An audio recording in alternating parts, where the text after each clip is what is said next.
오늘은 여호수아 24번째 시간입니다. 하나님께 맞서는 자들이라는 제목으로 이제 여호수아서 9장 1절 2절 말씀을 전하도록 하겠습니다. 오늘 본문은 굉장히 단순합니다. 단순하고 이제 앞으로 오늘 사실 본문이 메인은 아니에요.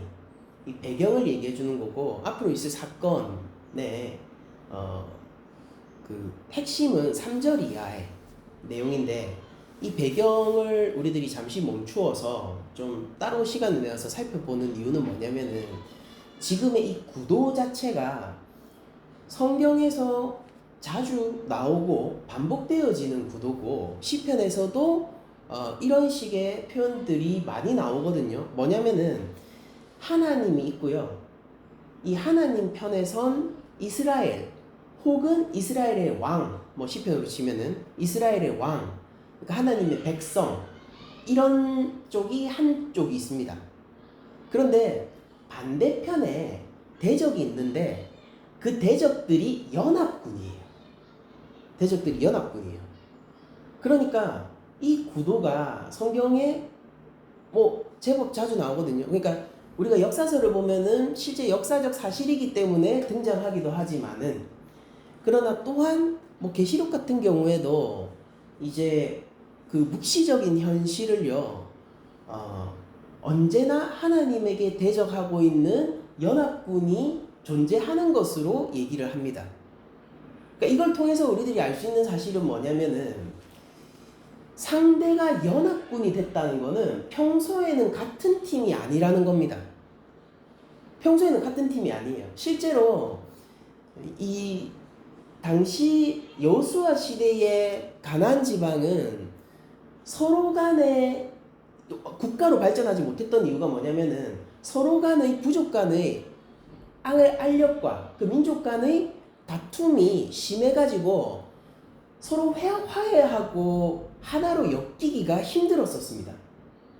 그래서 그들은 각자 나름의 비슷한 문화를 공유하고 있음에도 불구하고 각자 나름의 구역을 정해놓고 서로 붙었다가 떨어졌다가 싸웠다가 또 저기를 견제하기 위해서 또 화친을 맺었다가, 그러니까 우리가 생각할 수 있는 아주 복잡한 외교의 장이 펼쳐지던 곳이 가나안이었거든요.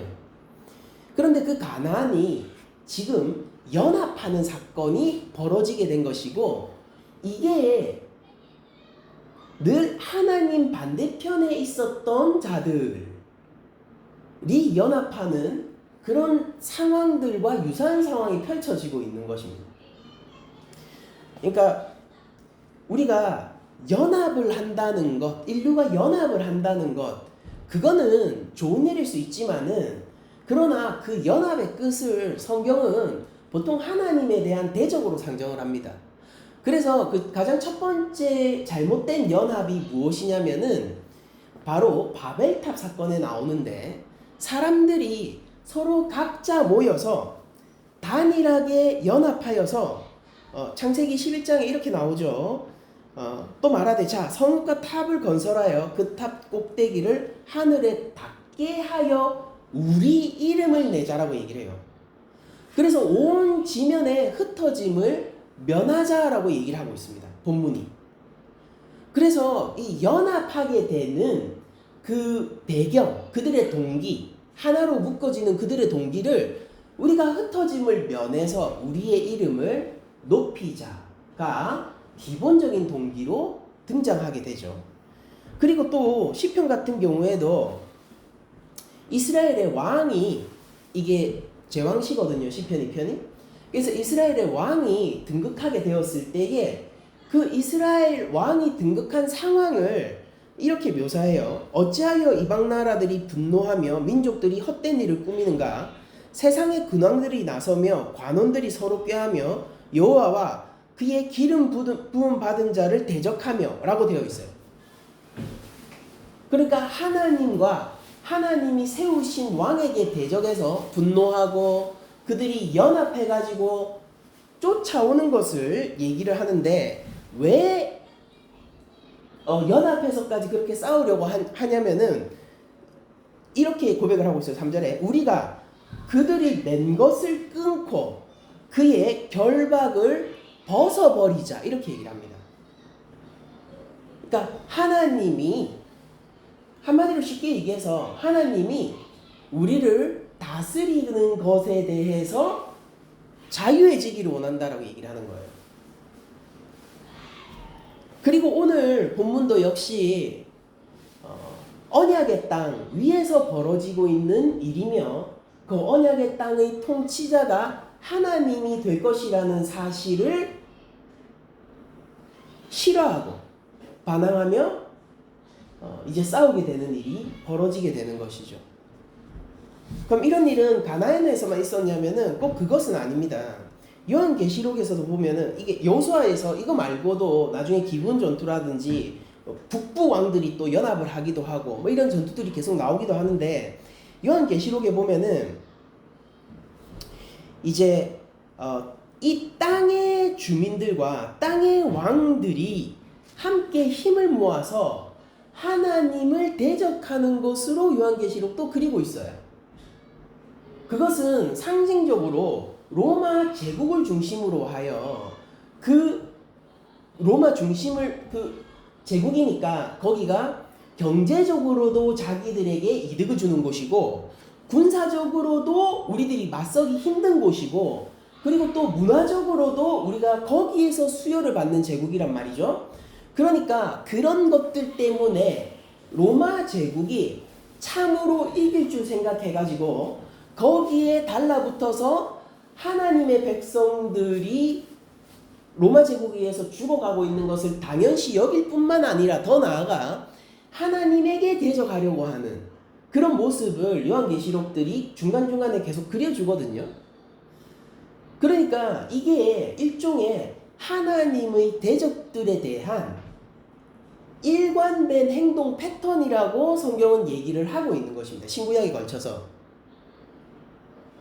그러니까 평소에 편을 맺을 수 없는 사람도 함께 편이 되어서 목적을 같이 할 때는 그 목적이 자신들이 미워하던 것보다 더 중차대한 일이 벌어졌을 때 하나가 돼서 함께 목적을 하는 거 아닙니까? 예를 들어서 지금 뭐 지구에 그런 얘기들이 있죠. 뭐 지구에 지금 여러 가지 분쟁들이 있지만은 이 분쟁을 한 번에 해결하는 게 만약 예를 들어서 외계인이 쳐들어와서 우리 인류를 말살하려 한다라고 하면은 평소에 뭐 사이가 안 좋고 무역 분쟁이 어떻고 내전이 어떻고 이런 것들이 더 이상 중요한 게 아니죠. 힘을 합쳐서 대항을 해야 돼요. 그러니까 가나안 입장에서 우리가 전쟁의 논리로 생각을 해보면은 가나안 땅의 입장에서는 우리를 침공하고 있는 이스라엘을 맞서서 영토를 지켜내는 방위전쟁으로 생각을 할 수가 있어요. 그리고 보통의 일반적인 역사가들은 그런 식으로 생각을 하겠죠.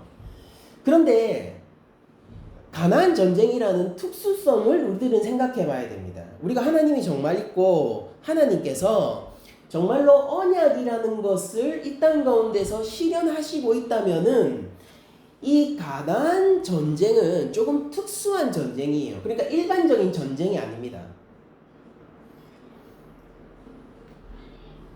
그러니까 원래 이스라엘이 가지고 있었던 전쟁 윤리는 뭐냐면은 먼저 화친을 그러니까 화평을 전한다. 우리가 이렇게 번역이 되어 있는데 화친을 맺을 것을 먼저 파반을 통해서 알리는 겁니다.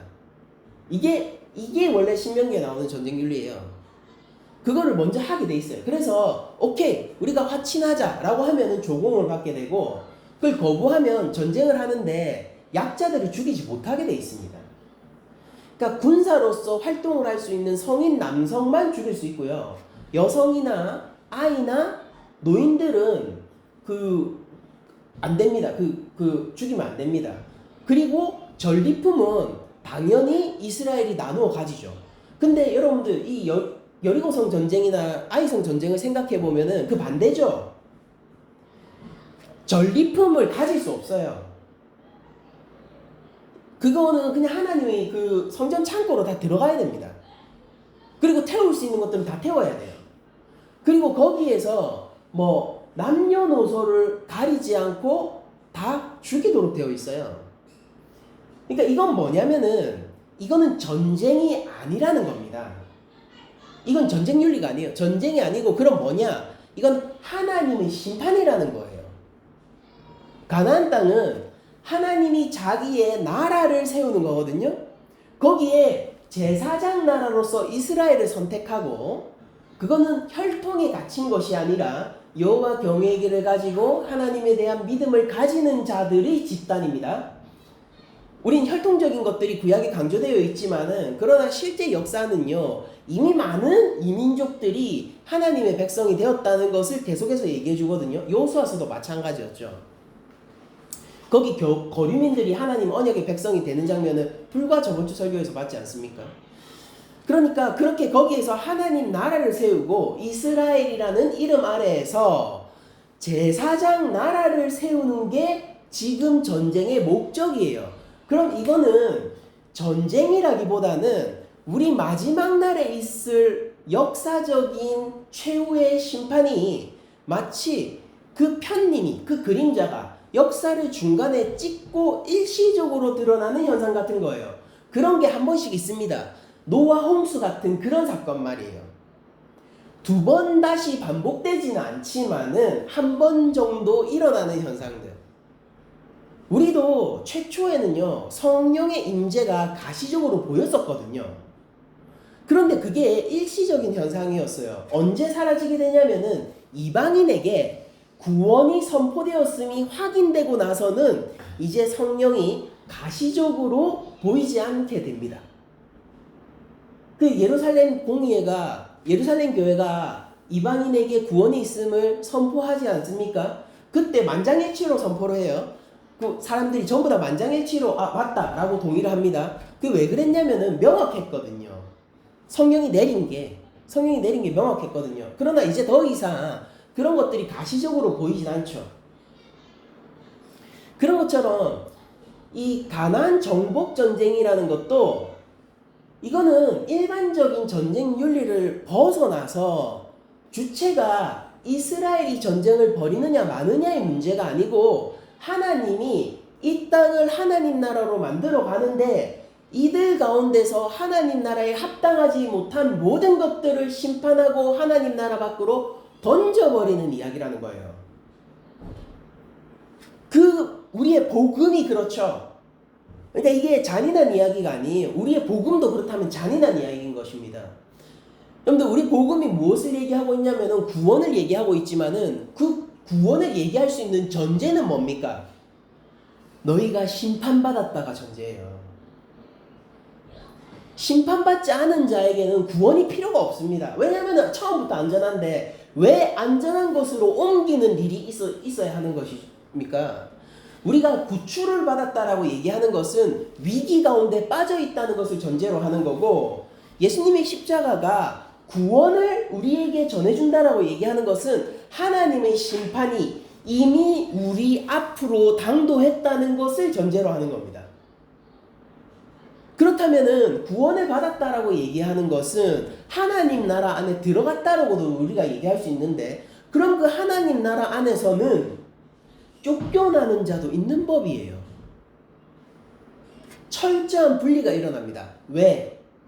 거룩하신 하나님이 자기 나라를 선포하고 그 주권을 온전히 발휘할 거기 때문이에요. 그러니까 가나안 정복 전쟁은 하나님 나라를 만드는 것이지 땅을 차지하는 내용은 아닙니다. 이스라엘이 과연 어디까지 차지하는 게 좋을까? 근데 이게 단순한 정복전쟁이라면 여러분들 땅이 크면 클수록 좋거든요. 근데 정해진 땅만 가져야 돼요. 그리고 그 전투의 본령이 무엇이었냐고 하면은 여호수아서 1장이에요. 그건 군사적인 내용이 아니었습니다. 여호와 경외의 내용이었어요. 너희가 율법을 지켜 행하라. 좌로나 우로나 치우치지 말고 나의 이 말을 지켜 행하라. 왜? 그게 군사적인 액션이라고 생각하면은 지극히 이상하죠. 왜냐하면 하나님은 군사적인 지침을 주신 적이 없거든요. 우리가 출애굽기를 봐도 신명기를 봐도 군사적인 지침을 주신 적이 없어요. 근데 거기가 하나님이 싸우시고 하나님이 승리하셔서 하나님 나라를 만들어 하나님 백성들을 거기 앉히는 일이라고 생각하면은 이거는 가장 중요한 윤리가 됩니다. 하나님 말씀을 지켜 행하는 것. 왜냐면은 요거 신의 산 언약이잖아요. 내가 그걸 지켜 행할 때 하나님이 나의 하나님이 되고 나는 그분의 백성이 되는 언약 아닙니까? 그 율법 언약이. 그러니까 하나님 나라 백성이 될 거냐 말 거냐의 싸움을 이스라엘은 하고 있는 것입니다. 그러면은 거기 있는 사람들도 가나안 백성들도 뭐 이거는 여호수아서의 고백이기 때문에 뭐 일반적이라고 생각할 수도 있지만은 우리의 믿음의 관점에서 따라 봤을 때 여러분 그 여호수아 당시의 가나안 백성들도요 이 사실을 알고 있었어요.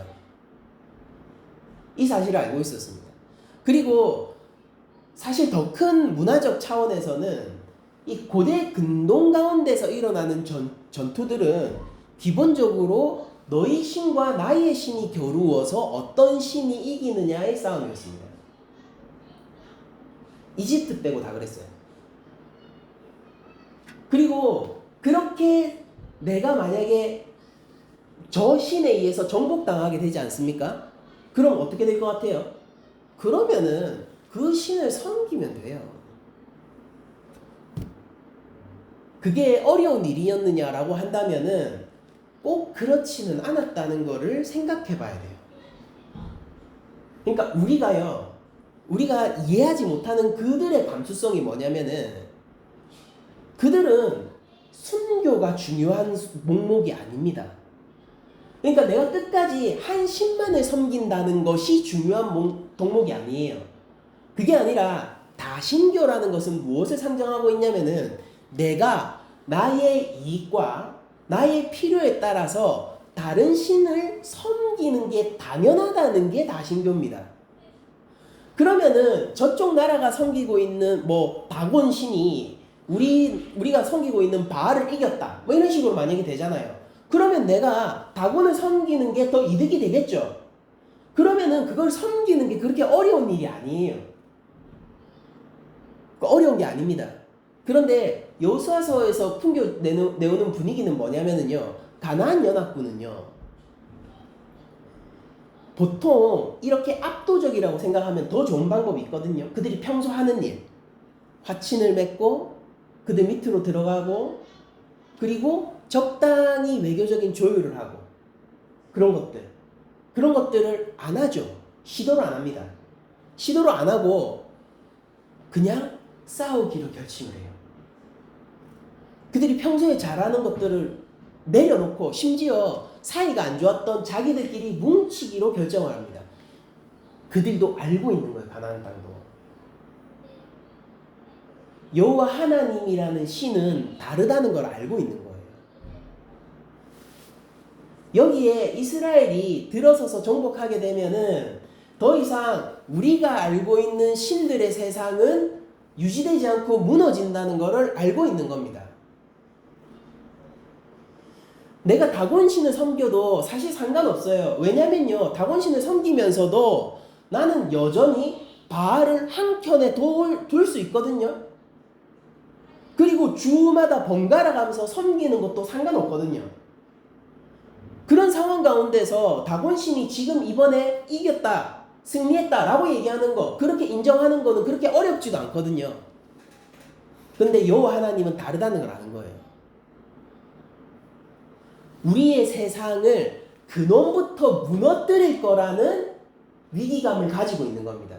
단순히 내가 땅을 뺏기겠네 라는 게 아니에요. 내가 살아가고 있고 영위하고 있는 이 모든 삶의 기반이 무너진다는 걸 얘기하는 거예요. 그런데 우리 하나님은 어떤 분입니까? 우리 하나님은요, 노예를 얘네들이 나중에 뭐라고 얘기하냐면은 애굽에서 그 하나님이 구원해낸 그 소식을 들었다라고 하거든요. 이집트에서부터 그렇게 한 일을 들었다라고 하거든요. 그러면 무슨 소식을 들었냐면은 왕에게서 노예를 해방시킨 신입니다. 그러니까 만약에 그 신이 우리 땅을 정복하게 되면은 내가 지금 왕이에요. 내가 이 성의 왕이에요. 내가 이 성의 귀족이고 내가 이 성의 기득권이에요. 그럼 그런 사람들은 어떻게 될 것을 예상하게 되죠? 아, 쟤네가 나랑 맞먹겠네. 나는 원래 자유인이니까 나는 변할 게 없을 거야. 근데 쟤네가 자유인이 된다고? 근데 나는 쟤네들을 착취함으로써 이득을 얻고 이 성은 그렇게 유지됐는데 그게 근원부터 갈려야 된다고? 그럼 혹시 나도 노동을 해야 되나? 그럼 혹시 나는 이제 더 이상 쟤네들이 쥐어짜는 것이 아니라 정직하게 땀을 흘려서 벌어먹고 살아야 되는가? 내가 가지고 있는 이 특수한 위치 가운데서 누릴 수 있는 이 좋고 아름다운 권리들을 내가 손밖으로 흘려보내야 하는 것인가? 여러분들 이걸 생각해 보면은 그들이 왜 서로 간의 싸움을 멈추고 즉각적으로 연합할 수 있었는지를 알 수 있습니다. 그들의 왕들은요, 여호와 하나님이라는 신의 이질성을 감당하지 못하는 거예요. 그리고 자신들의 성읍을 바닥부터 달아 엎어버릴 그 율법의 체계를 받아들일 수 없는 겁니다. 제가 누차 말하지만은 율법에 나와 있는 노예법은요, 노예를 사라지게 하기 위해서 만든 법이에요. 노예에 대한 하한선을 자유인의 수준까지 끌어올려서 노예라고 삼고 싶어도 노예라는 이름만 가질 뿐 고용인으로서 대우하도록 만든 게 노예법입니다. 그러니까 그 하나님이 온다는 게 왜 그들 입장에서 무섭지 않고 두렵지 않겠습니까? 여러분들 복음이라는 게 무엇인지 우리들이 생각해 보죠. 복음이라는 거는요, 우리에게 일단 당도해서 우리를 변화시키기 시작하면은 우리가 살고 있는 세상과 체계 전체를 갈아엎어 버리는 거예요. 그래서 우리는 흔히 이런 얘기를 해요. 복음 앞에서 가장 먼저 필요한 것이 자기 부인이라고 우리는 보통 얘기하죠. 그럼 뭘 얘기하는 거냐면은 내가 기존에 가지고 있었고 내가 기존에 믿고 있었던 세계관과 시각과 내 삶의 질서 모든 것을 부정하고 이제 하나님이 나에게 주시는 질서와 세계관으로 편입하겠다. 내가 그거를 99% no, 100% 온전히 수용하겠다가 자기 부인이에요. 자기 부인에 필요한 게 뭐냐면은 내가 가지고 있었던 이 삶과 나의 체계가 타락하고 부패하여 쓸모없을 뿐만 아니라 사악한 것이라는 것을 고백하는 게 자기 부인이란 말입니다. 여러분들 가나안 땅에 있었던 인신공양을 생각해 보세요. 가나안 땅에서 있었던 성적인 타락들을 생각해 보시고 가나안 땅에서 그들이 서로 간에 있었던 대단한 착취들을 생각해 보면요. 그들이 그 죄악을 정면으로 직시하는 것이 오늘날 현대의 우리보다 더욱 어려웠을 것이라는 것을 쉽게 짐작할 수가 있습니다. 여러분들 죄가 큰 사람일수록 그리고 내가 잘못한 것이 많은 사람일수록 그 잘못을 직면하는 것은 두려운 일입니다. 근원적인 공포를 가져다 주는 일이거든요.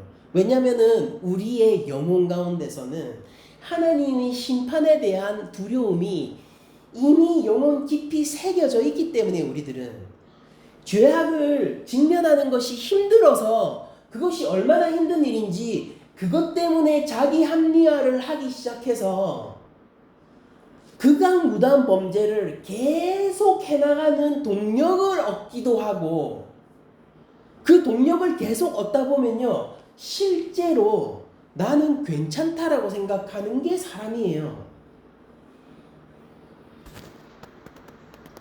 이게 자기 죄악을 직면하기 두려운 자들이 생기는 근원적 공포 가운데서 생기는 이상한 일인 거죠. 또 한 가지 우리가 한번 생각해 봅시다. 여러분들 만약에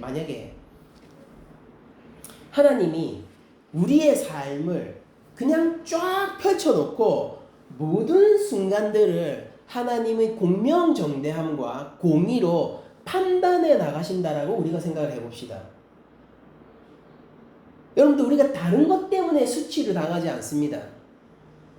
제 생각만 해도 끔찍하지 않습니까?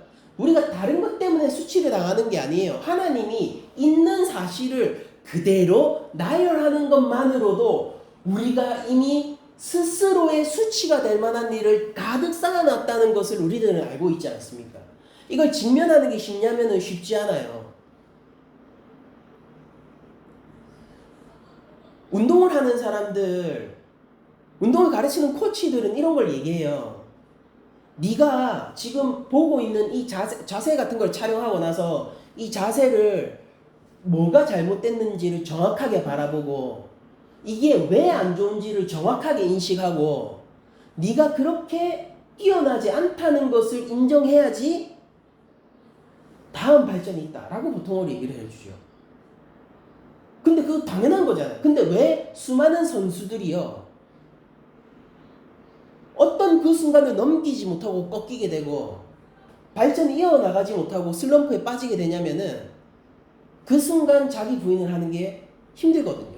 지금까지 잘 커리어를 유지해온 프로 선수일수록 그런 것들을 직면하는 게 힘든 거예요. 폼이 무너지기 시작했어. 나이 탓이든 뭐 환경 탓이든 심리적인 영향이든 폼이 무너지기 시작했어요. 그러면은 우리는 다 알고 있잖아요. 직시하고 내가 지금 무너졌다는 걸 인정하고 다시 처음부터 시작해야 된다는 것을 누구나 얘기할 수 있고 우리는 그게 진실이라는 걸 알 수 있습니다. 근데 하물며 그 프로 선수가 그걸 못하는 사람들이 있는데 왜 그렇습니까? 내가 이렇게 떨어졌다는 것을 인정하기 싫으니까요. 인정할 수 없으니까요. 그게 자기에 대한 공격이 되니까요. 나를 무너뜨리는 일이 되니까요. 근데 그걸 넘어서야지 자기를 세울 수 있는 법이에요. 여러분들 하나님에 앞서서 지금 가나안의 6 부족이 서로 연합해서 이스라엘을 상대하기로 결정을 했어요. 그들에게 원래 좋은 일은 뭐냐면은 이 하나님이 가지고 오시는 심판 앞에서 그들의 죄악을 직면하고 그들이 지금까지 행했던 착취를 인정하고 그 성읍마다 라합이 몇 명이나 있겠습니까? 그 한 성읍마다 라합과 같은 자들이 성벽 꼭대기에 사는 자들이 몇 명이나 됐었겠냐고요. 착취당하면서도 무시를 당하는 너무 폭력적인 거잖아요. 내가 약한 자를 이용하고 라합은 어떻게 되었었냐면은 그를 이용하고 성적인 대상으로 그냥 소비해버리고 그리고 나서 무시를 해요. 뭐 선후관계가 뭔지 모르겠습니다. 무시하기 때문에 그런 일을 할 수 있는 건지 모르겠지만 이건 너무나도 폭력적인 것이잖아요. 그 한 성읍마다 라합이 몇 명이었겠습니까? 여성만 있었겠습니까?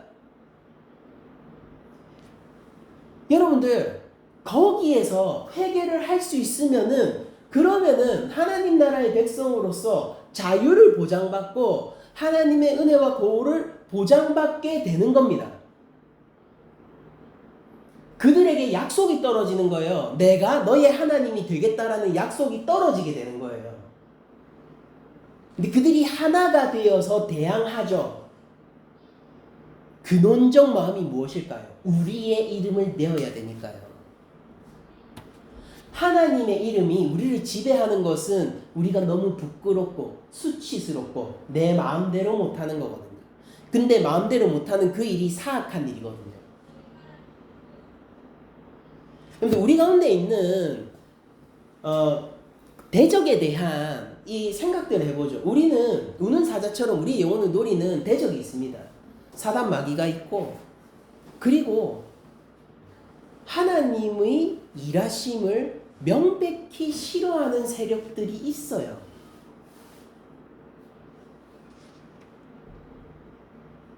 그리고 그들은요, 그 세력들은 이 하나님의 공이라는 지점에 있어서만큼은 만사를 제쳐놓고 한마음이 됩니다.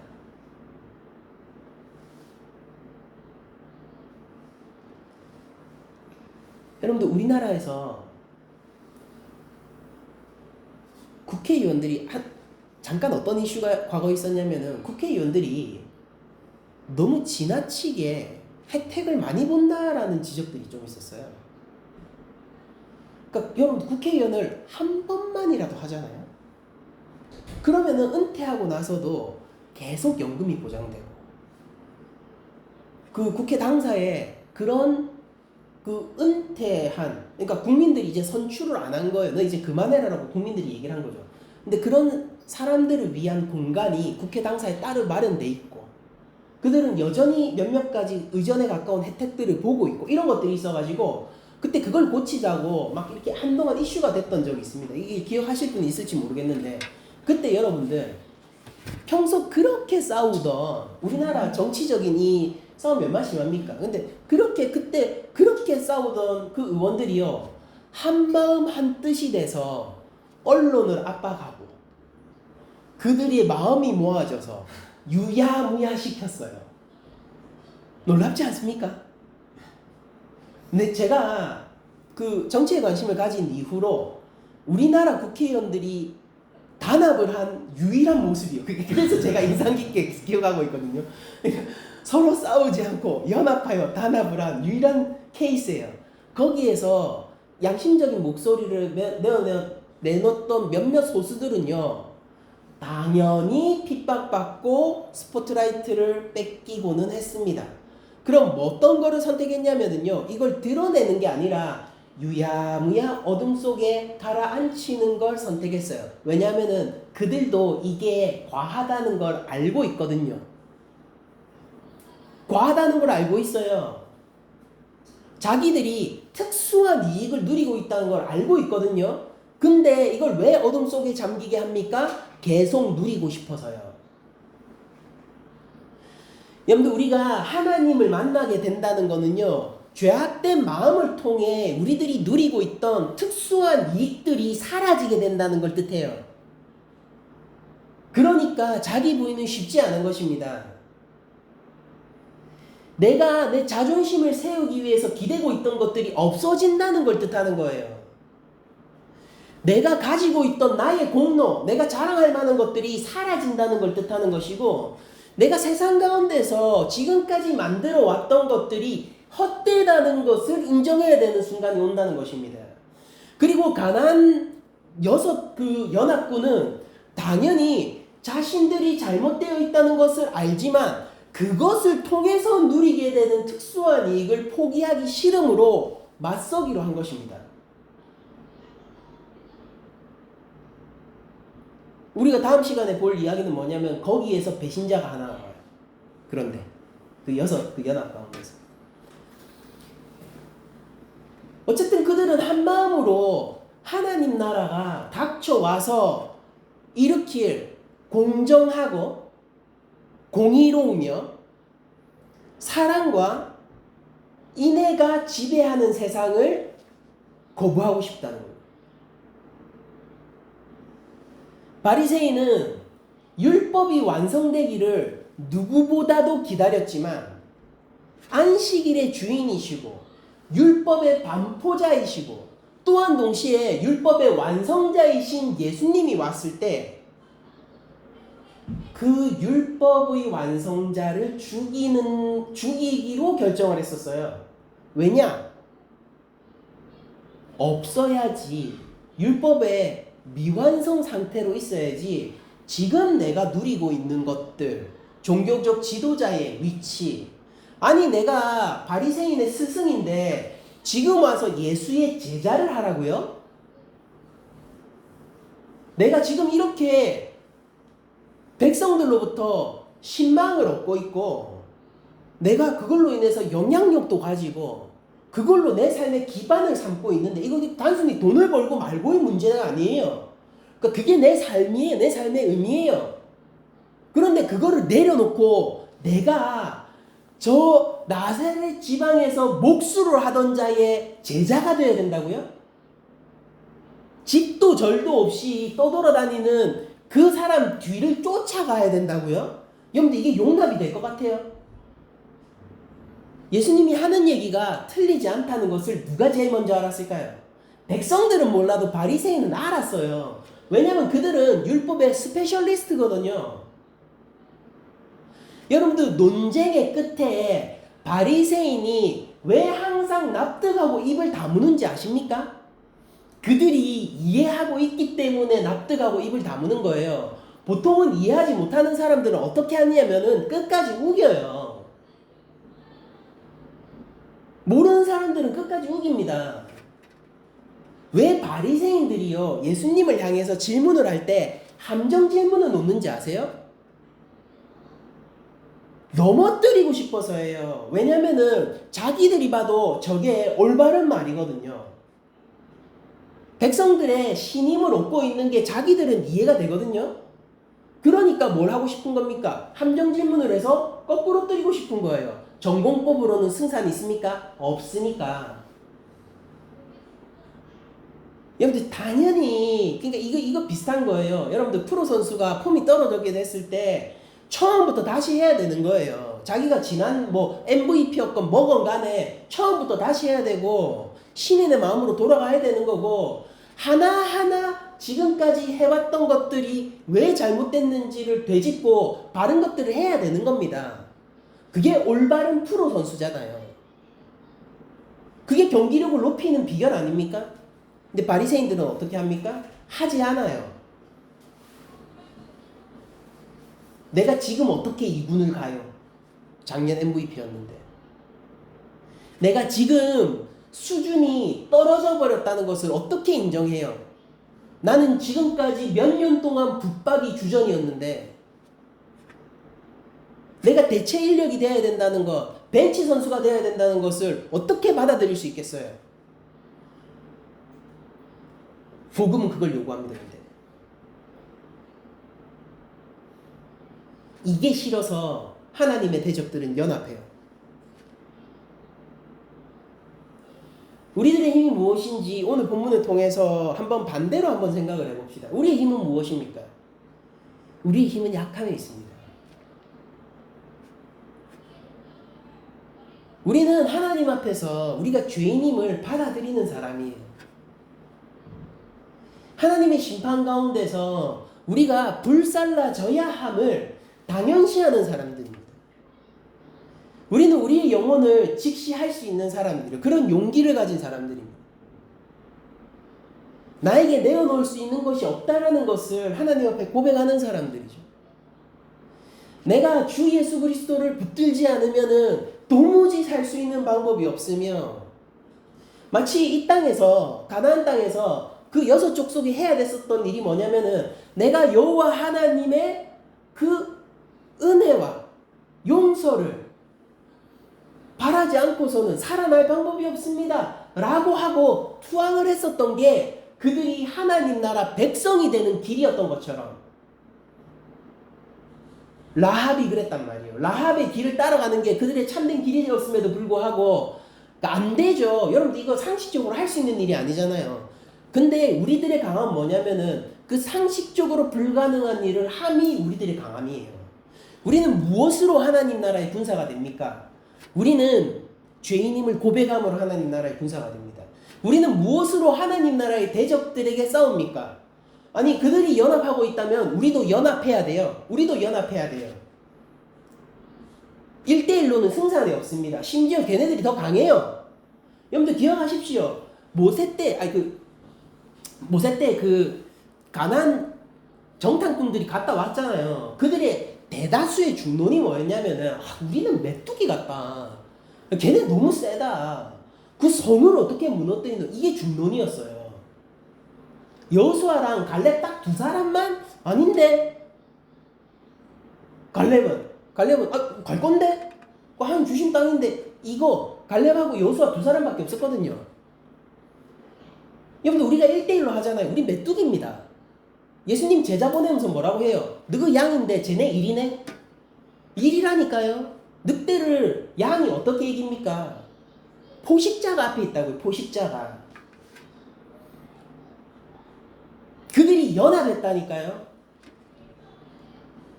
이 강대함과 이 힘셈을 우리가 어떻게 이길 수 있습니까? 우리도 연합해야 돼요. 교회가 되어야 됩니다.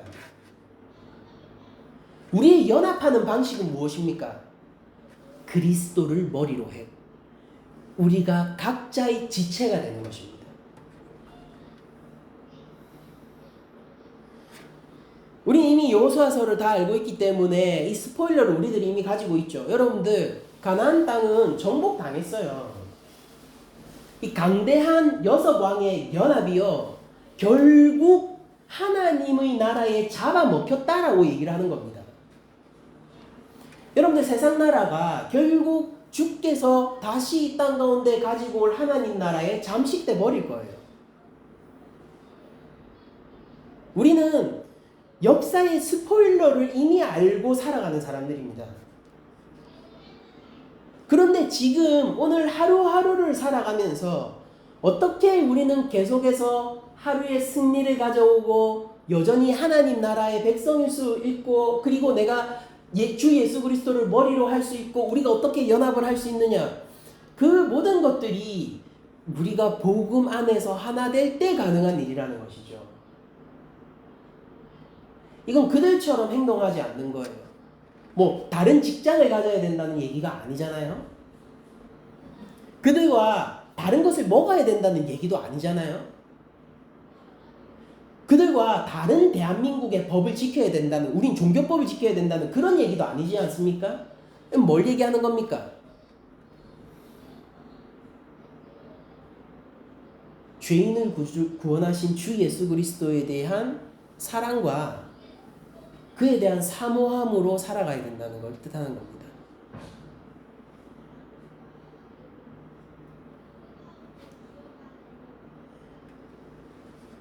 이스라엘은 이미 자기들 속에 아간이 있음을 본 자들이에요. 그들은 이미 아이성 전투의 패배를 경험한 자들입니다. 그러고도 새롭게 언약을 반포할 때 거기서 아멘을 외치던 자들입니다. 그게 이스라엘의 강함이에요. 우리 역시 그렇습니다. 우리가 하나님 안에서 부족하고 연약하다는 것을 우리는 인정합니다. 그럼에도 불구하고 아멘을 외치는 자가 하나님 나라의 군사인 것이죠.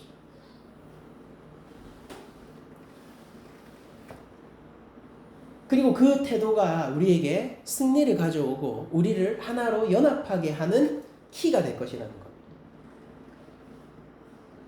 우리가 기댈 것은 무력도 아니고 창도 아니고 칼도 아니고 단단한 성도 아닙니다. 우리의 성읍이 되시는 것은 여호와 하나님이고 우리를 지키는 건 역시 여호와 하나님이십니다.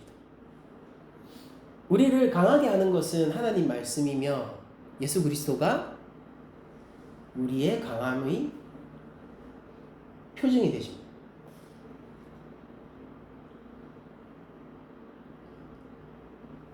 여러분들 이 여리고성과의 가나안의 6연합의 전투에 패배하면 어떻게 되느냐면요, 땅을 잃어버리는 게 아니라 우상을 섬기게 돼요. 그래서 나중에 망해요. 이스라엘이 제사장 나라의 지위도 있고. 근데 우리가 승리한다라고 얘기하는 거는 세상적인 성공을 성취하게 된다는 걸 의미하지 않습니다. 우리가 이 전투에서 패배하게 되잖아요. 그럼 우리는 하나님을 떠나게 될 거예요. 하나님보다 내 삶의 주인이 되는 것들이 생겨나게 될 겁니다. 그게 무엇이든. 그 길을 피할 수 있는 유일한 방법이 나를 죄악 가운데서 영원한 죽음 가운데서 구원하신 예수 그리스도의 복음을 우리 마음 깊숙이 받아들이고 예수님을 나의 구주로 고백하며 그렇게 복음 가운데서 살아가는 것만이 우리가 하나님 백성으로서 유지될 수 있는 유일한 길이라는 것을 오늘 선언을 드리는 거죠. 그래서 이 전쟁의 본질이 무엇인지 알아. 하나님 대적들이 어떤 지점에서 도저히 항복할 수 없는지를 알아. 우리가 반면교사로서 한 주간 복음 가운데 주님을 붙드는 삶을 사시기를 축복드리면서 모든 말씀을 마치도록 하겠습니다.